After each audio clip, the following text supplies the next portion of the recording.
Chapter 63. Virginia pulled into the Mellons' driveway. Derek asked if he had time for a quick shower. She said that was fine since she wanted coffee. They followed the walk to the front door of the Mellons' brown raised ranch. Derek opened it with a key from under the flower pot on the steps. It had a single dead marigold in it. He stepped inside, stripped on his way up the stairs, and dropped his clothes into the laundry chute next to the bathroom. Virginia was surprised at his lack of modesty, and said so. "You should see me at the resort," Derek said. "Resort?" Virginia asked. She thought, Cynthia belongs to a resort? Which one, Prude's or us? She chuckled. "Sure," Derek nodded, stepping into the bathroom. His voice echoed as he spoke into the shower stall. "My mom and dad have a membership at the nudist camp in Woodstock. We go there a lot in the warm weather. Dougie, too. Nobody's shy about that around here." Virginia raised an eyebrow. "As I live and breathe," she thought, with a smile. "Cynthia? A nudist? I can't believe it." Derek streaked past her into the living room. Virginia got the impression the Mellons walked around nude a lot at home. Derek wasn't even trying to cover up. He pulled a photo album from under the coffee table, handed it to her, and returned to the shower. Virginia set the album on the kitchen table while she made coffee. She called Susan on her cell phone. There was no answer, so she called the Sturgis's landline. Sandy picked up, sounding tired. She asked for his mother. He said she had a meeting at the high school with a new special ed student who just moved into town. "Graham Shooter, I think," Sandy said. "He's going into high school. Mom's going to help him because he's deaf." "Deaf?" Virginia asked, stirring in some coffee mate. "He's going to public school?" "Mom says he reads lips," Sandy replied. "She thinks he can do it." Virginia opened the photo album as she sipped her coffee. She gasped and choked. There was an 8x10 glossy color photo on the first page of the Mellon family waving at the camera. They were completely naked. Virginia slammed the cover closed and stood up, coughing. Sandy asked, "What's wrong?" When she didn't answer, he got nervous. "Virginia," he cried. "Sean, get off me! Virginia!" "Sean, get off me?" Virginia coughed, catching her breath. "Don't scare me like that," Sandy gasped. He said, "Yeah, Sean was on my lap. I don't know what's gotten into him today, but he's awful clingy. He's pouting now." "All right, Rugrat, hop on up." "That's sweet, Sandy," Virginia smiled, clearing her throat. She took a quick peek at the picture again. My God, she thought, she's numbered the pages. "Sean's not that bad," Sandy said. "Ian gives him a lot of crap, though." "I didn't see him this morning," Virginia remarked, gathering the strength to turn the page. The entire album was resort photos. She thought, there are more naked people inside than at the Playboy Mansion. No wonder Derek isn't shy about being undressed. "He went to camp," Sandy said. "No, he didn't," Sean insisted. "He told me—" "Will you clam up?" Sandy interrupted. "I heard about your nightmare already." "Sean had a nightmare?" Virginia asked, pausing at a picture of a rather buff man. He was facing away, but flexing for the camera. "Ooh, nice butt." "Yeah, about Ian," Sandy informed her. "He said he saw Ian dead or something, but he was talking to him. He was all gross and bloody, you know. Too many horror movies?" "Virginia?" Derek asked, his voice filled with sadness. Virginia turned, smiling, but her smile faded instantly. Derek stood in the hall, dripping wet. All of the color drained from his face. He held a monogrammed towel in his outstretched hands that said Danny in big black letters. Virginia quickly said goodbye to Sandy, dropped her cell phone, and caught Derek in her arms as his knees buckled. They sat on the floor against the kitchen door jamb, half on the linoleum and half on the hall carpet. Derek sobbed, racked with grief. Virginia held him, gently rocking him the same way she had with Dougie. I knew this was coming, she thought. "It's okay, baby," she whispered. "Let it out." Derek cried long and hard, holding on to her for dear life. An hour passed before he calmed down enough to get up and get dressed. Derek robotically put on faded jeans with holes in the knees and a white sleeveless shirt. He spiked and gelled his hair in the bathroom. He washed his face and put on a pair of Adidas sneakers. Virginia helped him put some clothes in a bag. She grabbed his suit from the closet and Dougie's from his room. She reminded him they were going out for dinner. Derek's eyes lit up a little. He asked for pizza. She promised him anything he wanted. He put the photo album back on their way out. "Did you get to page 26? Derek asked. He closed the door and locked it. He put the key back under the flower pot. "No," Virginia replied. She put her arm across his shoulders and led him toward the Camaro. "Why?" "The guy's standing with my mom in that one," Derek said. "He's got the biggest dong I ever—" "Derek!" Virginia gasped. "Saw in my life," he finished. He frowned. "I don't understand how they can get so big. I saw this horse once, and his was hanging—" "Would you stop?" Virginia scolded, trying not to laugh. "Jesus, Derek, where's your mind?"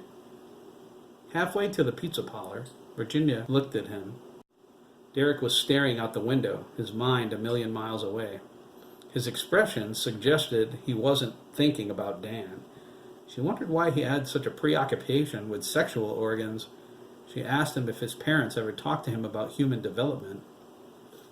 "Well, it's weird," Derek replied. "Whenever I ask my dad anything, he says to ask my mom. If I ask her, she says to ask him. I never learn anything. Like with Chris and Jeremy. They're not circumcised. Neither are the Ramirez brothers." "Nope," Virginia said. "I don't know about Max and Ricardo's parents, but we considered it unnecessary surgery." "Right," Derek said. "Well, I saw them once when we were camping. When I asked my mom about it, she said I had to ask Chris if I wanted to know something about him. How embarrassing is that?" "Chris told you?" Virginia asked. "He did," Derek replied. He rolled his eyes. "Talk about awkward. I thought they were deformed or something." "You never saw an uncircumcised person at the resort?" Virginia asked. Derek shook his head. "No, and I asked Chris about that too. He said it was probably because everyone there is a born-again Christian." "You told Chris about the resort?" "Sure," Derek replied.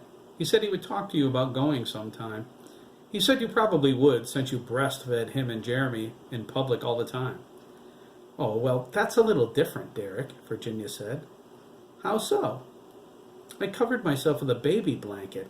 I didn't just flop them out there for everyone to gawk at." "Do you think you'll come?" Derek asked.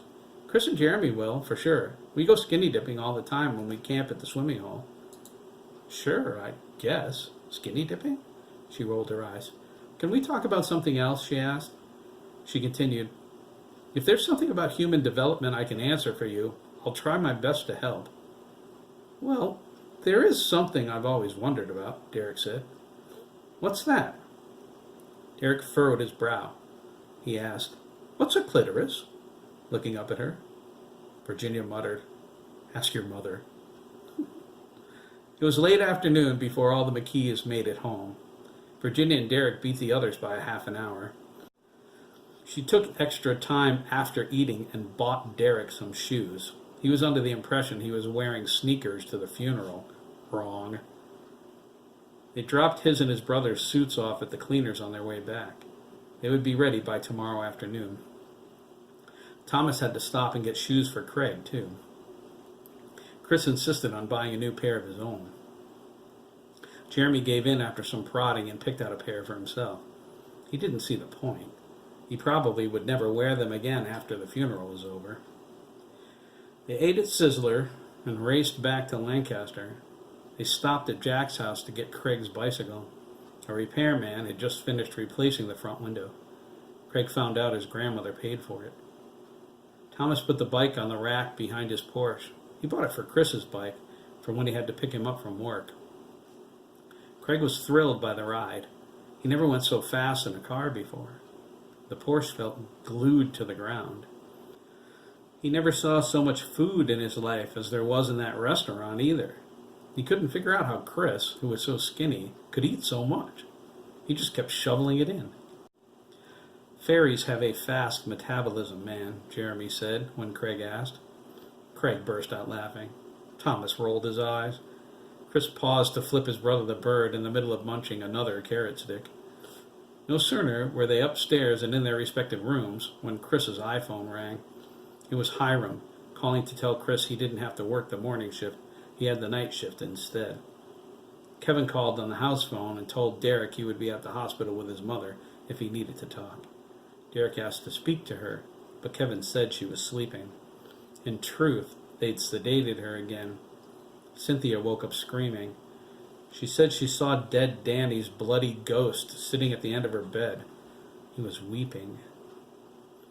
Kevin didn't tell Derek that. They spoke briefly. Derek was keeping his father at arm's length. Chris wondered why. He never noticed the distance between them before. It was a chasm. Sandra spoke with Craig, who raved about his new suit. Jeremy was sprawled out on the bed, rolling his eyes and yawning. He didn't want Craig to think it was a big deal. When Max called, standing in the stairwell at his house, laughing hysterically, things got interesting. "What's so funny, Max?" Chris asked. He called Jeremy and put Max on speakerphone. "Hello?" Jeremy asked, walking into Chris's room with Craig. Derek shrugged at them. "No idea," he said. "What's so funny?" Max struggled. He exploded with laughter. In the background, they heard Ricardo angrily exclaim, "Tell them anything, and I'll kill you, Max!" Max got as much of a grip as he could and proceeded to risk death at his brother's hands. He thought, this is way too good to keep secret. Dabney's slide down the cliffs caused him to get several slivers of slate rock in his buttocks and legs. Since Ricardo achieved a first aid merit badge in Scouts, his mother elected him to pull them out with tweezers and treat the wounds with antibiotic cream. Dabney lay on his stomach on Ricardo's bed with his soccer shorts and underwear pulled down to his knees. Max watched them from the doorway, but kept walking away because he couldn't stand it. He thought he was going to die laughing. Ricardo wasn't handling it well at all. He plucked the slivers out as professionally as possible, one by one. An hour into it, and he still wasn't finished. Dabney refused to go to the doctor. Doing so meant Jerry needed to be there since the insurance was in his name. He decided his father could drop dead. Ricardo would have told Dabney to drop dead too if Mariana hadn't looked on him with genuine sympathy. Like he deserves any, Ricardo angrily thought, even if he is all battered and bruised. Dabney was quick to object.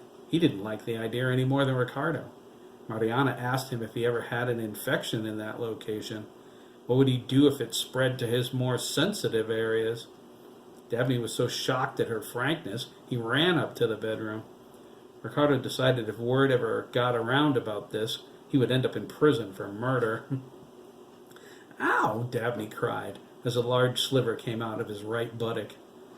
Ricardo scowled. "I mean it, Copeland," he warned, leaning down to his ear.